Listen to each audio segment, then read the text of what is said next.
हरे कृष्णा कृष्णा कृष्णा हरे हरे। श्रीमद् भागवत गीता के 15वें अध्याय का माध्यम। श्री महादेव जी कहते हैं, पार्वती अब गीता के 15वें अध्याय का माध्यम सुनो। गौड़ देश में कृपाण नरसिंह नामक एक राजा थे, जिनकी तलवार की धार से युद्ध में देवता भी परास्त हो जाते थे। उनका बुद्धिमान सेनापति शस्त्र और शास्त्र की कलाओं का भंडार था। उसका नाम सर्वमेरुंड। उसकी भुजाओं में प्रचंड बल था। एक समय उस पापी ने राजकुमारों सहित महाराज का वध करके स्वयं ही राज्य करने का विचार किया। इस निश्चय के कुछ ही दिनों बाद वह यज्ञ का शिकार होकर मर गया। थोड़े समय में वह पाप आत्मा अपने पूर्व कर्म के कारण सिंधु देश में एक तेजस्वी घोड़ा हुआ। उसका पेट सटा हुआ था। घोड़े के लक्षणों का ठीक ठीक ज्ञान रखने वाले किसी वेश्या के पुत्र ने बहुत सा मूल्य देकर उस असव को खरीद लिया और यत्न के साथ उस राजधानी तक वह आया। वैश्य कुमार वह असव राजा को देने के लिए लाया था। यद्यपि राजा उस वैश्य कुमार से परिचित थे, तथापि द्वारपाल ने जाकर उसके आगमन की सूचना दी। राजा ने पूछा, किस लिए आए हो? तब उसने स्पष्ट शब्दों में उत्तर दिया, देव सिंधु देश में एक उत्तम लक्षणों से संपन्न असव था, जिसे तीनों लोकों का एक रत्न समझकर मैंने बहुत सा मूल्य देकर खरीद लिया है। राजा ने आज्ञा दी, उस असव को यहाँ ले आओ। वास्तव में वह घोड़ा गुणों में उच्च सर्वा के समान था। सुंदर रूप का तो मानो घर ही था। शुभ लक्षणों का समुद्र जान पड़ता था। वैसे घोड़ा ले आया और राजा ने उसे देखा। असव का लक्षण जानने वाले मात्यों ने इसकी बड़ी प्रशंसा की। सुनकर राजा अपार आनंद में निमग्न हो गए और उन्होंने वैश्य को मुंह मांगा स्वर्ण देकर तुरंत ही उस असव को खरीद लिया। कुछ दिनों के बाद एक समय राजा शिकार खेलने के लिए उत्सुक हो उसी घोड़े पर चढ़कर वन में गए। वहां मर्गों के पीछे उन्होंने अपना घोड़ा बढ़ाया। पीछे पीछे सब ओर से दौड़ कर आते हुए समस्त सैनिकों का साथ छूट गया। वे हिरणों द्वारा आकर्षित होकर बहुत दूर निकल गए। प्यास ने उन्हें बहुत व्याकुल कर दिया। तब वे घोड़े से उतरकर जल की खोज करने लगे।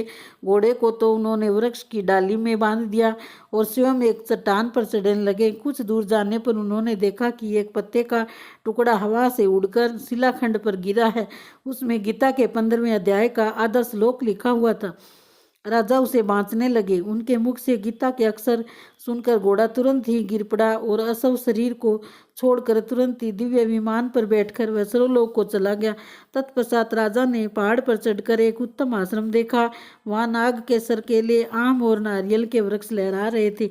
आश्रम के भीतर एक ब्राह्मण बैठे हुए थे, जो संसार की वासनाओं से मुक्त थे। राजा ने उन्हें प्रणाम करके बड़ी भक्ति के साथ पूछा, ब्राह्मण, मेरा असव जो अभी अभी सरों को चला गया है, उसमें क्या कारण है?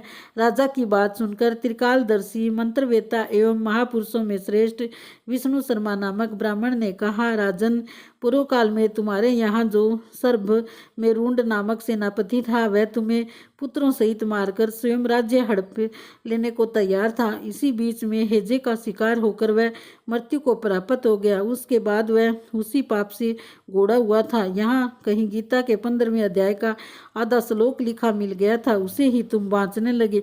उसी को तुम्हारे मुख से सुनकर वह असवसरों को प्राप्त हुआ है। तदनंतर राजा के पार्श्ववर्ती सैनिक उन्हें ढूंढते हुए वहां आ पहुंचे। उन सब के साथ ब्राह्मण को प्रणाम करके राजा प्रसन्नता पूर्वक वहां से चले और गीता के 15वें अध्याय के श्लोक अक्षरों से अंकित उसी पत्थर को बाँच बाँच कर प्रसन्न होने लगे। उनके नेत्र हर्ष से खिल उठे। घर आकर उन्होंने मंत्रवेता मंत्रियों के साथ अपने पुत्र सिंहबल को राज्य सिंहासन पर अभिषिक्त किया और स्वयं 15वें अध्याय के जब से विशुद्ध चित्त होकर मोक्ष प्राप्त कर लिया। जय श्री कृष्ण।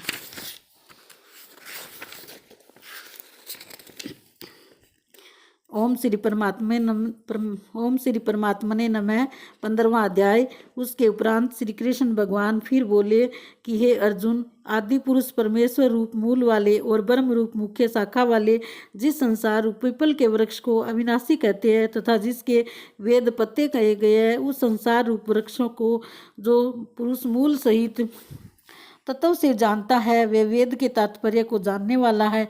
हे अर्जुन, उस संसार वृक्ष की तीनों गुण रूप जल के द्वारा बढ़ी हुई एवं विषय भोग रूप कोपलों वाली देव, मनुष्य और तिर्यक आदि योनि रूप शाखाएं नीचे और ऊपर सर्वत्र फैली हुई है तथा मनुष्य योनि में कर्मों के अनुसार बांधने वाली अहमता, ममता और वासना रूप जड़ें भी नीचे और ऊपर सभी लोकों में व्याप्त हो रही है। परंतु इस संसार वृक्ष का स्वरूप जैसा कहा है वैसा यहाँ विचार काल में नहीं आ पाया जाता है, क्योंकि न तो इसका आदि है और न अंत है तथा न अच्छी प्रकार से स्थिति ही है।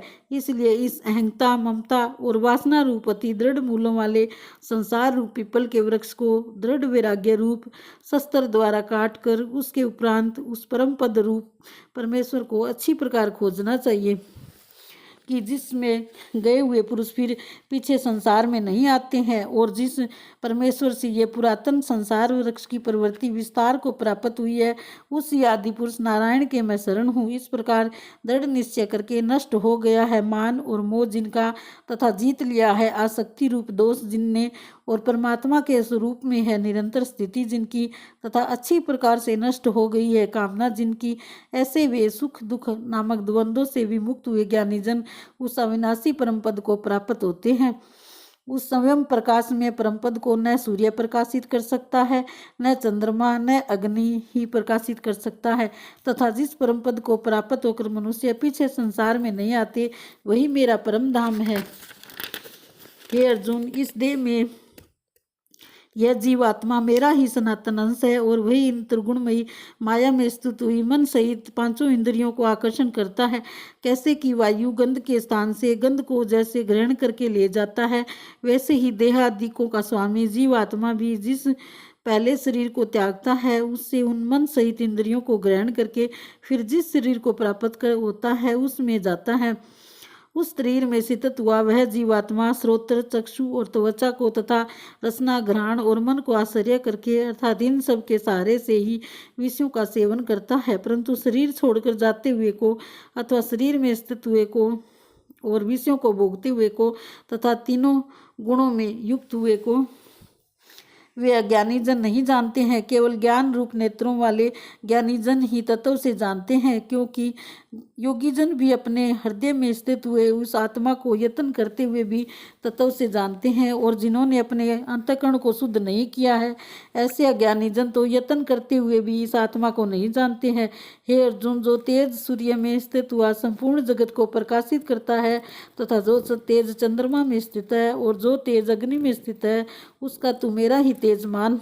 और मैं ही पृथ्वी में प्रवेश करके अपनी शक्ति से सब भूतों को धारण करता हूँ और रस स्वरूप अर्थात अमृत में चंद्रमा होकर संपूर्ण औषधियों को अर्थात वनस्पतियों को पुष्ट करता हूँ तथा मैं ही सब प्राणियों के शरीर में स्थित हुआ वैश्वानर अग्नि रूप होकर प्राण और अपान से युक्त हुआ 4 प्रकार के अन्न को पचाता हूँ और मैं ही सब प्राणियों के हृदय में अंतर्यामी रूप में स्थित हूँ तथा मेरे से ही समर्थी ज्ञान और अपोहन होता है और सब वेदों में ही जानने के योग्य हूँ तथा वेदांत का कर्ता और वेदों का जानने वाला भी मैं ही हूँ। हे अर्जुन, इस संसार में नाशवान और अविनाशी भी ये 2 प्रकार के पुरुष हैं। उनमें से भूत प्राणियों के शरीर तो नाशवान और जीवात्मा अविनाशी कहा जाता है तथा उन दोनों से उत्तम पुरुष तो अन्य ही है कि जो तीनों लोकों में प्रवेश करके सबका धारण पोषण करता है एवं अविनाशी परमेश्वर और परमात्मा ऐसे कहा गया है, क्योंकि मैं नाशवान जड़ वर्ग क्षेत्र से तो सर्वथा अतीत हूँ और माया में स्थित अविनाशी जीवात्मा से भी उत्तम हूँ, इसलिए लोक में और वेद में भी पुरुषोत्तम नाम से प्रसिद्ध हूँ। हे भारत, इस प्रकार तत्व से जो ज्ञानी पुरुष मेरे को पुरुषोत्तम जानता है वह सर्वज्ञ पुरुष सब प्रकार से निरंतर मुझ वासुदेव परमेश्वर को ही भजता है।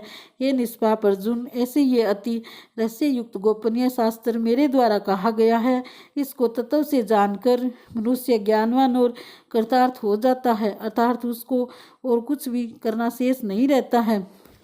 श्रीमद् भगवत गीता रूपी उपनिषद एवं ब्रह्म विद्या तथा योग शास्त्र विषयक श्री कृष्ण और अर्जुन के संवाद में पुरुषोत्तम योग नामक 15वां अध्याय। जय श्री कृष्ण। हरे कृष्ण कृष्ण कृष्ण हरे हरे, हरे राम राम राम राम हरे।